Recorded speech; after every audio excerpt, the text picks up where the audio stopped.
Hello दोस्तों, आज का विषय यूसुफ के बंदी गृह में डाले जाने की कहानी। अध्ययन का भाग उत्पत्ति 39 अध्याय 13 से 40 अध्याय के 13 पद तक। दोस्तों, मैंने अपने पिछले वीडियो में बताया कि यूसुफ 11 साल पोतीपर के घर में एज ए मैनेजर बनकर रहा। अच्छा सेवक और अच्छा प्रबंधक के रूप में जाना गया। वो सर्वश्रेष्ठ अधिकारी बनकर रहा वो, और उसने हर प्रकार का जो है प्रबंधक के बारे में वहाँ पर रहकर सीखा। और दोस्तों, अब वहाँ सीखने के लिए कुछ नहीं था, इसलिए परमेश्वर वहाँ से उसको निकाल करके उसको जेल में ले गया, जहाँ उसके जीवन का और महत्वपूर्ण जो है चीज़ों को परमेश्वर को सिखाना था। जेल में जाना यूसुफ का कोई इत्तेफाक नहीं था, कोई पोतीपर का वो नहीं था कि पोतीपर की पत्नी उसको जेल भेजवा सकती थी। परमेश्वर की योजना थी जो ऐसे जो परमेश्वर होने दे रहा था।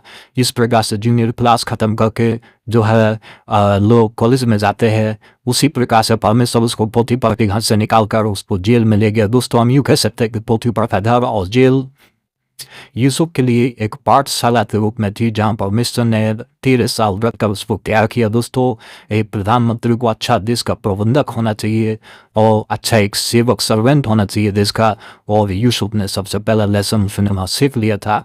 दोस्तों, बाकी की चीज़ें उसको जेल में सीखने मिलती। दोस्तों, कई बार हम देखते हैं परमेश्वर के लोग जो है मारे जाते हैं, सताए जाते हैं, जेल में डाले जाते हैं, दोस्तों बेचे जाते हैं, अपमानित किए जाते हैं। तो बहुत लोगों का विश्वास कम हो जाता है कि और हम लोग सवाल उठाते हैं कि यदि परमेश्वर अपने लोगों की रक्षा नहीं कर सकता, तो अपने सिर्फ को नहीं बचा सकता, तो हमको कैसे बचाएगा। दोस्तों, परमेश्वर का जो है जो सिखाने का वो तरीका है, वो मार्ग है, वो अलग है दोस्तों।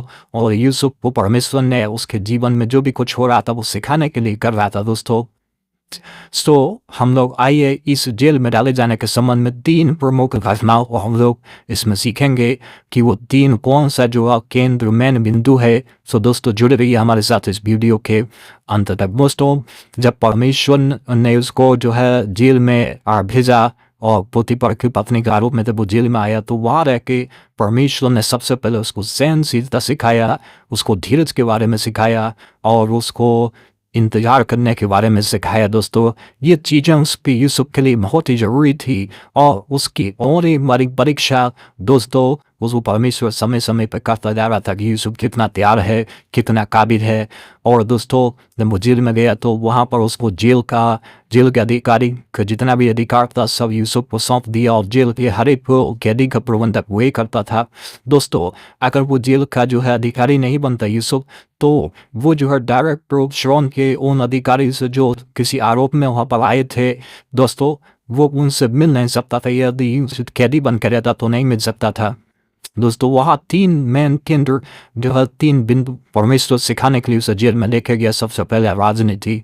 दोस्तों, राजनीति में सबसे बड़ा जो चीज़ होती है सहनशीलता, धीरज और इंतजार। ये 3 चीज़ें नहीं है तो मनुष्य राजनीति में हार जाएगा दोस्तों, घबरा करके और तुम्हारे की जज्बाती होकर के। यूसुफ ने बहुत अच्छे तरीके से सीखा। और यहाँ पर सबसे बड़ी बात डायरेक्ट जो है यहाँ पर जो राजनीति सीखने मिली वो फिरौन के महल और फिरौन के साथ जुड़े हुए लोग डायरेक्ट यहाँ पर आए। दोस्तों, जो खास जेल थी जो फिरौन ने अपने कर्मचारियों के लिए, अधिकारियों के लिए बनवाई थी, जिस प्रकार का विद्रोह करते थे तो वो रखे जाते थे। और वहाँ रह करके वो जो पिलाने हारों और पकाने हारों का प्रधान आया और उससे मुलाकात हुई। तो दोस्तों, उन लोगों से मिलकर के यूसुफ को सारी राजनीति सीखने मिली।